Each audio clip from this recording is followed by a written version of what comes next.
மற்றவர்களை பற்றிய யோசிக்கிறதும், மற்றவர்கள் செய்யக்கூடிய தவறுகளை சுட்டி காட்டுறதும், குறைய சுட்டி காட்டுறதும், இதுதான் பெரும்பாலும் ஈடுபடுறோம். அனைவருக்கும் அன்பான வணக்கங்கள். நம்முடைய வாழ்க்கையில நம்மளை பத்தி யோசிக்கலாம். நம்முடைய உடல் எப்படி இருக்கணும், இந்த உடலை எப்படி வச்சுக்கணும், இந்த உடலை எப்படி காமிக்கணும் அப்படிங்கிறத நம்ம யோசிக்கலாம். அதே மாதிரி நம்முடைய மனசை பத்தி யோசிக்கலாம். நான் எதை யோசிக்கணும், எதை யோசிக்க கூடாது அப்படிங்கிறத நான் யோசிக்கலாம். என்னுடைய செயல்களை பத்தி நான் யோசிக்கலாம். நான் எதை செய்யணும், செய்யக்கூடாது, இப்படிலாம் செய்யலாம், செய்யக்கூடாது நான் யோசிக்கலாம்.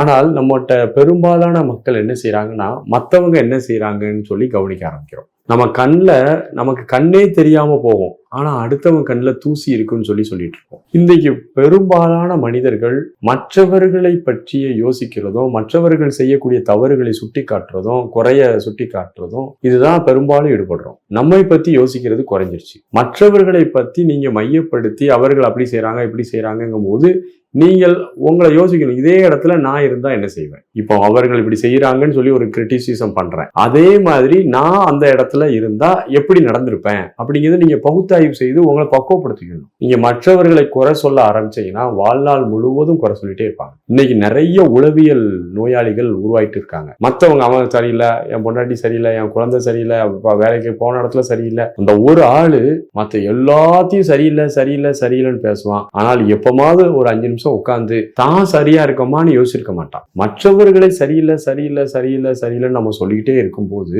நம்ம சரியா இருக்கோமாங்கிற ஒரு கேள்வி அதுல வருது. விவேகானந்தர் ஒரு முறை அமைதியா உட்கார்ந்துருக்காரு. ஒரு அம்மா தன்னுடைய பையனை கூட்டு வராங்க. ஐயா, இந்த பையன் எப்போ பார்த்தாலும் இனிப்பு சாப்பிட்டே இருக்கிறான், சொன்னா கேட்கவே மாட்டுக்கான். அந்த அம்மா ஒரு கவலையா சொல்லுது. விவேகானந்தர் என்ன சொன்னார், இப்ப சாப்பிடாதுன்னு சொல்லியிருக்கலாம். அவர் என்ன சொன்னார்னா, ஒரு வாரம் கழிச்சு கூப்பிட்டு வாங்கம்மா அப்படின்ட்டு. என்னடா புரியல அந்த அம்மாவுக்கு, என்னடா ஒரு வாரம் கழிச்சு கூப்பிட்டு வர சொல்லிட்டாரு அப்படின்ட்டு அந்த அம்மாவும் போய் ஒரு வாரம் கழிச்சு திரும்ப கூட்டு வந்தோடனே அட்வைஸ் பண்றாரு. எப்பா, இனிப்பெல்லாம் சாப்பிடக்கூடாதுமா, அதிகமா சாப்பிட்டா அது உடலுக்கு தீங்கானது, அதனால லைட்டா சாப்பிட்டு ரொம்ப சாப்பிடாதுன்னு சொல்லி அறிவுரை பண்றாரு. அந்த அம்மா உடனே கேக்குது, சாமி இதை நீங்க போன வாரமே சொல்லியிருக்கலாமே, ஏன் ஒரு வாரம் கழிச்சு எனக்கு அறிவுரை சொல்றீங்க? இந்த ஒரு வாரம் நான் இனிப்பு சாப்பிடாம இருந்தேன். ஏன்னா மற்றவர்களுக்கு நான் ஒன்றை சொல்வதற்கு முன் நான் ஃபாலோ பண்றேனா, கரெக்டா இருக்கேனான்னு பார்த்துதான் சொல்ல முடியும். நான் இனிப்பு சாப்பிட்டுக்கிட்டு உங்க பிள்ளைக்கு நான் அறிவுரை சொல்லக்கூடாது, அது இயற்கைக்கு முரணாயிரும், அது தர்மமும் கிடையாது அப்படின்னு சொல்றாரு. அதே மாதிரிதான் இன்னைக்கு நம்ம எல்லோரும் மற்றவர்களை குறை பார்க்கறதுக்கு முன்னாடி நம்மள முதல்ல பகுத்தாய்வு செய்து பாருங்க. ஏன்னா மனிதர்கள் 100% கரெக்டா இருக்கான் அப்படின்னா அது ஒரு பெரிய பிரச்சனை. அப்படி இருக்க முடியாது. நம்மள அறியாமல் ஒரு ஹியூமன் 100% பெர்ஃபெக்டாலாம் செய்ய முடியாது. ஆனா எல்லாருமே நம்ம 100% பெர்ஃபெக்ஷனுக்கு நம்ம முயற்சி செய்கிறோம். ஆனா எல்லாராலும் முடியுமானா முடியாது. அப்ப யதார்த்தத்தை நாம் புரிந்து கொள்ளணும். மனிதன்னா ஏதாவது ஒரு முன்னப்பின்னா இருக்கதான் செய்யும். எல்லாருமே குறை. அந்த குறை பார்க்கக்கூடிய மனம் ஒரு ஆபத்தான மனம். நீங்க அதிகமா உங்களை சுத்தி உள்ளவங்களை குறை சொல்லிக்கிட்டே இருந்தீங்கன்னா உங்களுக்கு நீங்க தனித்து விடப்படுவீர்கள். எல்லாரும் உங்களை அப்படியே இக்னோர் பண்ணிடுவான். அவன் இவன் போனா இப்படிதான் சொல்லுவான் அப்படின்னு சொல்லிட்டு போயிடுவான். அப்ப குறை பார்க்கக்கூடிய நபர்களுக்கு உறவுகள்ல நல்ல சிக்கல் வந்துடும். அவனுக்கு எந்த ஒரு நல்ல உறவுகளும் நிலைக்காது. அவன் எல்லாத்தையும் குறை சொல்லுவான். அவன் ரொம்ப 100% பெர்ஃபெக்டா இருக்க மாதிரி கற்பனை பண்ணிட்டு இருப்பான். அப்படி யாருமே இருக்க முடியாது. அதனால குறை பார்க்கக்கூடிய தன்மையை விடுங்க.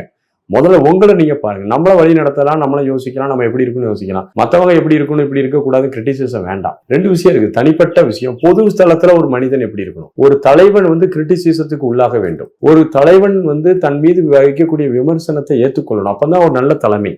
அவன் நான் மற்றவங்க குறை சொல்றாங்கன்னு எடுக்கக்கூடாது. ஒரு தலைமை பண்பில் இருக்கக்கூடியவனுக்கும் நார்மல் மேனுக்கும் ஒரு குடும்பத்துல இருக்கக்கூடிய மனிதனுக்கும் வித்தியாசம் இருக்கிறது. ஆகவே மற்றவர்கள் நம்மை குறை சொல்றாங்கன்னா அதை நம்ம பாசிட்டிவாக எடுத்துக்கலாம். ஓகே, இந்த ஏரியாலாம் நம்மள சொல்றாங்க, அதெல்லாம் நம்ம திருத்திக் கொள்வோம். அவங்க சொல்ற விஷயத்த நம்ம இன்னும் கொஞ்சம் கரெக்ட் பண்ண நம்ம 100% கிட்டத்தட்ட நெருங்கிடுவோம்ல. ஸோ அப்போ குறை சொல்வதை பெருந்தன்மையாக ஏற்று அதை நாமே தகுதிப்படுத்திக் கொள்வதற்கு பயன்படுத்திக் கொள்ளலாம். பாசிட்டிவா நம்மளும் மற்றவங்களை குறை சொல்லக்கூடாது. எடுத்து சொல்லலாம், அறிவுரை சொல்லலாம், அவங்களுக்கு புரிய வைக்கலாம். அதுல நம்ம குவாலிஃபைடு இருக்கான்னு மட்டும் ஒரு தடவை செக் பண்ணிட்டு மற்றவங்களுக்கு நீங்க எந்த அட்வைஸ் கொடுங்க. வாழ்த்துகள், நன்றி, வணக்கம்.